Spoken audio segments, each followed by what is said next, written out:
आज चाहिँ बिहान कामबाट फर्किँदाखेरि बिहानको 5 बजेको थियो।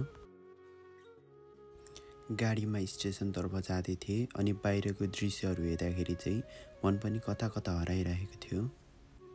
केही समय यात्रा गरिसकेपछि म स्टेसनमा पनि पुगेँ। केही समय पर्खिएपछि ट्रेन पनि आइपुग्यो। शान्त बिहानीमा मेरो यात्रा पनि अगाडि बढाउनतर्फ लागेँ। ट्रेनमा त चढेँ तर बस्ने ठाउँ नै थिएन। एकदम थाकेको थिएँ, आँखाले निन्द्रा खोजिरहेको थियो, तर उभिनु बाहेक मसँग चाहिँ विकल्पै थिएन है।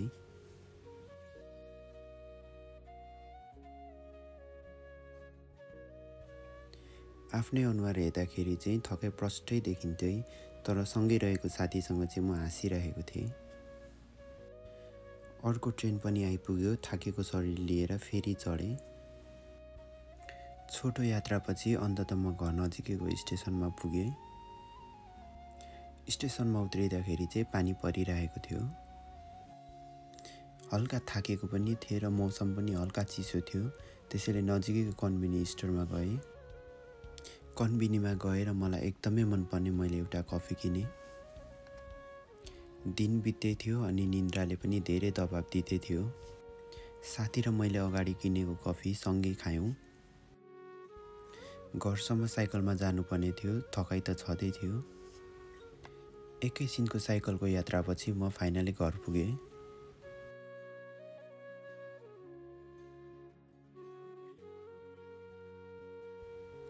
थकाइले पनि जित्न सकेन र नुहाउन जानुपर्ने भयो।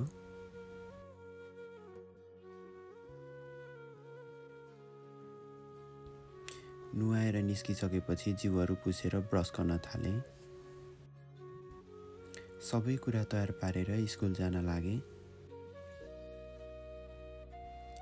बाहिर चाहिँ पानी परिरहेको थियो है, अनि साथीले दिएको छाता बोकेर स्कुलतिर हिँडेँ।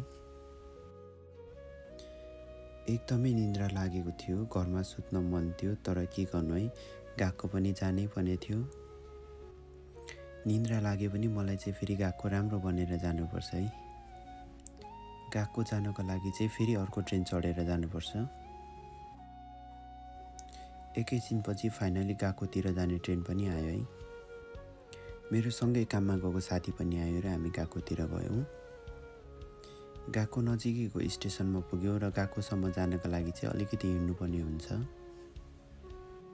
पानी परिरहेको थियो, निन्द्रा पनि लाग्दै थियो, तर पानी परेको कारणले गर्दाखेरि एकदमै रमाइलो पनि भइरहेको थियो। फाइनली हामी एकछिनको हिँडाइपछि चाहिँ हामी गएको पुग्यौँ। एकैछिनपछि सेन्जे पनि आउनुभयो र हामी पढ्न थाल्यौँ। सेन्जीले क्वेसन पेपर त दिनुभयो, तर मैले चाहिँ केही पनि बुझिनँ है। पढाइ अनि रमाइलो गर्दै क्लास पनि सकियो अनि हामी घरतिर फर्क्यौँ।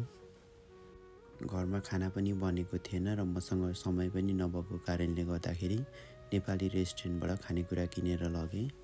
थकित यात्रापछि अन्ततः म घरमा पुगेँ।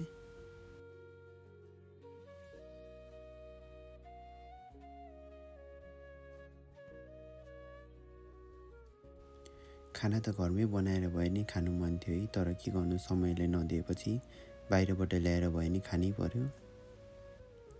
खाना खाइसकेपछि सिधै सुत्नु पर्यो है, किनभने मसँग 2 घन्टा पनि राम्रोसँग सुत्ने समय थिएन।